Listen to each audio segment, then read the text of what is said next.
Hello there. Keir Starmer. Lies, lies, lies and more lies. The deceptive little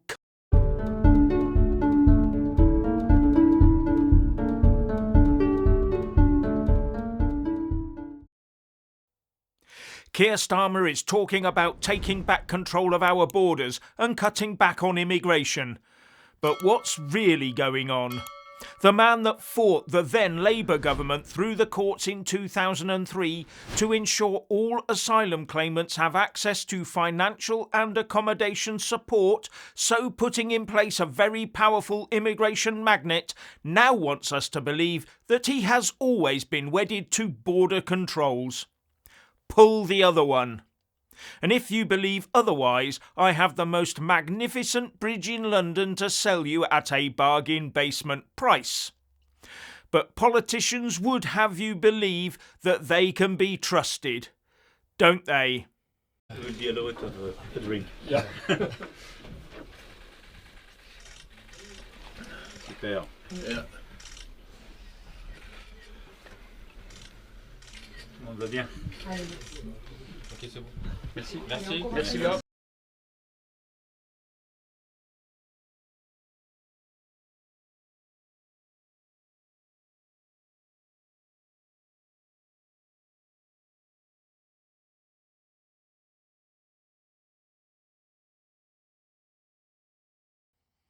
Further, Starmer is now using language like the country being pulled apart. Language that would have got a YouTuber into very hot water just a few years ago. Although he did do the usual fence-sitting bit by keeping stressing on about how important immigration is.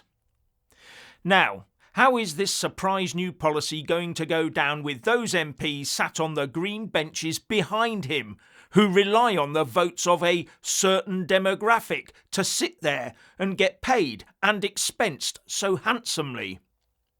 There will be many squeaky and unhappy bums on those benches right now.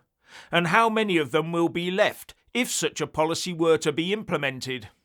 You know, those that want airports built in foreign lands to make it easier for their constituents to go home on holiday. And Starmer knows this. So do the rest of his team, including Angela Rayner, of course. But they also realise they are now stuck between a rock and a hard place, because more net inward migration will accelerate the increasingly sectarian nature of UK politics. And that increased sectarianism is fueling Nigel Farage and Reform UK while hollowing out the left-wing predominantly Labour vote. The left thought the newcomer vote would always sit with the red cheek of the uniparty exhaust pipe. But their preferred demographic is now strong enough to form its own political base, with the left, especially the Labour Party, having outgrown its usefulness to them. And they are now flexing their political muscle to the detriment of Labour. Karma or what? Or maybe it was all a dastardly Tory plot to destroy the Labour Party. But if so, it has as much chance of destroying the Lib Dem-infested Tories too, as well as just Labour. Now, whatever the exact reason, it's obvious Keir Starmer and his team feel that their own party is under an existential threat. A threat that I think will destroy them, whatever they do. So no wonder Starmer is now talking the anti-migration talk. But that will have to be followed quickly with anti-far-right talk as well. I wonder if he hankers for the good old days of toff versus worker without deep religious beliefs carving out a third way.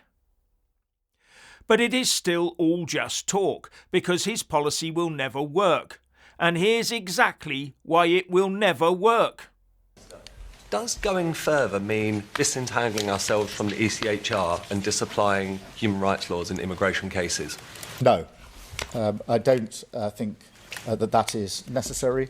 I also remind myself that the international agreements we've signed have given us the basis for the deals that we've struck on illegal migration. So Starmer will keep us tightly under the control of the ECHR in these matters. Therefore, he is doomed to fail despite his words.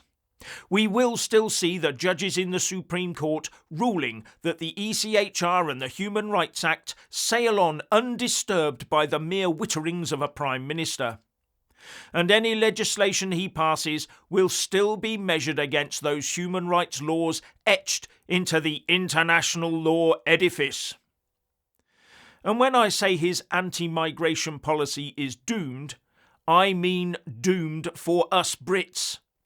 But his failure to us will be a massive success for his woke, open borders, WEF-style buddies. So the real question is, which is he going to put top of the list? His country, his party, or his globalist mates? Now, I would guess that he's been doing some secret polling for his party since experiencing such a drubbing in the very recent local elections, and found out that while the main gripe is normally the economy stupid, now that people have cottoned on to the damage open borders is doing both culturally and financially to us, right now the main gripe is immigration stupid. But Starmer has to say something attention-grabbing in order to buy time to work out how he's going to screw down on the so-called far right in the coming weeks and years. So I would also surmise he has some sort of underhand plan to deal with Reform UK and Nigel Farage after their stunning victories in the local elections. Maybe do something like the German establishment is doing to the Alternative for Germany, the AfD.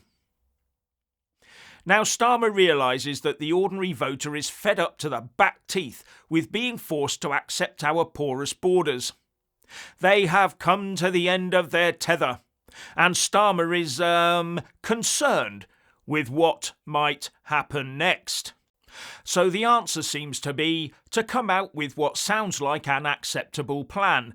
Then when people get uppity, you can use this empty rhetoric as the hammer to crack down on dissent by saying, "Stop getting uppity, I have a plan." So allowing more lawfare and prison time against ordinary people who make their concerns public, while at the same time getting that one-sided blasphemy law into place to nudge the silence the masses policy along and keep their preferred demographic on the Labour Party membership books. Yes, Keir Starmer dug himself out of bed early this morning in order to put an unexpected early bird statement to the press about him putting a cap on net inward migration without actually committing to any numbers. No, he just sailed past talk of targets to be measured by. He just wants a significant fall in net migration. What does that mean? Fence-sitting maybe, so as not to alarm his preferred demographic too much. Now Starmer has been successful in one respect, because a lot of growth-inspiring millionaires have been exiting these shores voluntarily, like foreigners who had taken advantage of the non-dom status.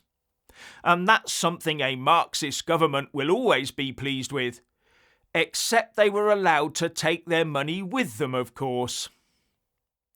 And funny old thing, I don't recall Starmer ever berating the last Tory governments in Parliament for not going hard enough to reduce both legal and illegal migration. The impression I got from them was that they rather liked an open borders policy. So it should worry us all when a sudden Damascene moment from a politician comes upon us, especially when they will not commit to numbers and talk about doing something near the end of Parliament in 4 years' time. While in the meantime the country no doubt sees over 500,000 net coming into the country every year anyway. Now the very fact this particular Prime Minister is talking like this, and so early in the day so as to catch the general punter at breakfast, shows just how worried he really is. And he should be worried, considering the social media and comment sections of some online newspapers. Then consider what the many now living in the country who want to bring their extended families into the UK are thinking. The Labour Party is living on very borrowed time.